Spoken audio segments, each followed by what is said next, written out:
Bruce Wayne has been struck blind by the mysterious Abyss. Now he must cure himself and unravel a mystery involving Lex Luthor. All this and more in the pages of Batman number 120. Let's hop on in together and find out what happens next, shall we? So then, picking up directly from where the last issue left off, Batman's new detective friend Kaya is able to get him out of the police station by hiding him in a body bag. I'd ask if this is Joshua Williamson doing some sort of grim foreshadowing, then I'm reminded that Joshua Williamson is going to be killing the entire Justice League when he takes over that book, so yeah, maybe. Batman is still coming to terms with being blind right now and needs a safe place to lay low so he can hopefully examine himself and get to the bottom of what Abyss did to him. Now, if the cops trying to hunt him and the supervillain trying to kill him wasn't bad enough, there's still the matter of Lex Luthor. It's in this issue we learned that Lex actually cleaned up twice in his dealings with Batman Inc., once by funding the group in Bruce Wayne's absence, and then again building brand new state-of-the-art containment centers for the local, holding the members of Batman Inc. in lieu of sending them to regular old-fashioned prison. Here's the problem though, Abyss isn't exactly a friend of Lex either. It's implied that maybe they had a deal at some point, but Abyss has now come to renege on that deal. Of course, Lex isn't going to go down easy, and it's here he shows off his brand new invention, the LexCorp Bat Battle Suit. It seems that Luthor actually hand-built this suit in hopes that Bruce would actually accept his offer to join his brand new version of Batman Inc., and now that that's fallen through, he figured he might as well get his money's use out of it. Also, wow, from spending a couple years dressed in a Superman costume to now dressing as Batman, is Lex Luthor the greatest cosplayer in the DC universe? I think the answer is a resounding yes. Now back over at Kaya's apartment, Batman is licking his wounds both literally and metaphorically. Whatever Abyss did to him, it just didn't affect his eyes, it's affecting his brain too. Being on the other side of the world too also means Batman doesn't have access to his cave or all his other fun science toys that he would be able to properly diagnose himself with. We also learn a little bit more about Detective Kaya this issue. Apparently her parents went missing when she was a girl, and it's what drove her to become a cop in the first place in hopes of solving their disappearance. It's also why she very personally decided to start working the Abyss case, figuring that there's a good chance that whoever the person under the mask is might have been involved with her parents. Now, Batman and Kaya may be great detectives in their own right, but they don't exactly have any leads right now. If they want to unravel this Abyss situation, they're going to have to go and get Batman Inc.'s side of the story. Naturally, that's going to be a lot easier said than done, as they're getting transferred today to Lex Luthor's fancy new containment cells. With Kaya's help, Batman is able to infiltrate Lex Luthor's building while also trying to not let on to everyone else that he's currently working blind. Batman knows beyond the shadow of a doubt now that Batman Inc. is innocent. They've all been framed. But here's the thing though, when he actually does see these guys that he's fought side by side with in the past, they're not happy to see him. Naturally, Batman has a ton of questions. Who is Abyss? But also, why were you guys willing to take money from someone as evil as Lex Luthor? A question that offends quite a few of them. In fact, Hood gets so incensed he actually ends up taking a swing at Batman, only to be taken down by a guy literally fighting blind. Jeez, that's the most embarrassing thing I've ever seen happen to an Englishman since James Corden,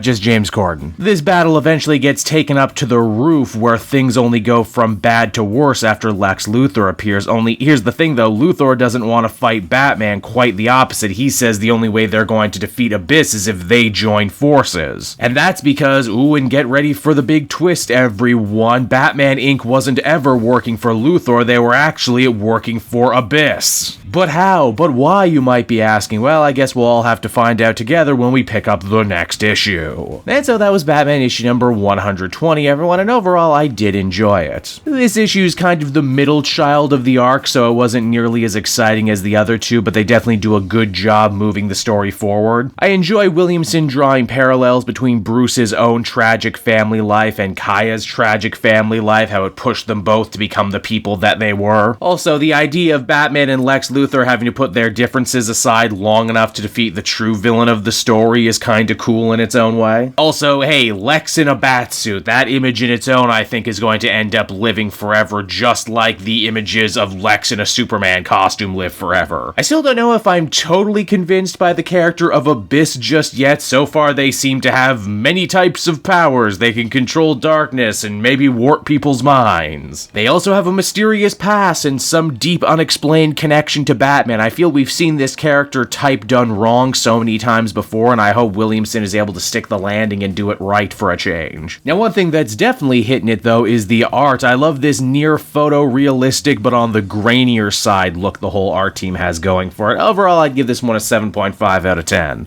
Hey there everyone, Cape Joel again, and I want to thank you so much for watching to the end of the video. As always, if you liked what you see, be sure to like, subscribe, comment. It really helps drive engagement and helps me out too. Also, if you are a patron, which you can become for as little as $1 a month, you will get exclusive content that no one else can ever see, and you'll get to see the Comic Multiverse podcast before anyone else too. You can check out all this and more down in the description. And until next time everyone, this has been Cape Joel, and I'll see you all next time. Cheers.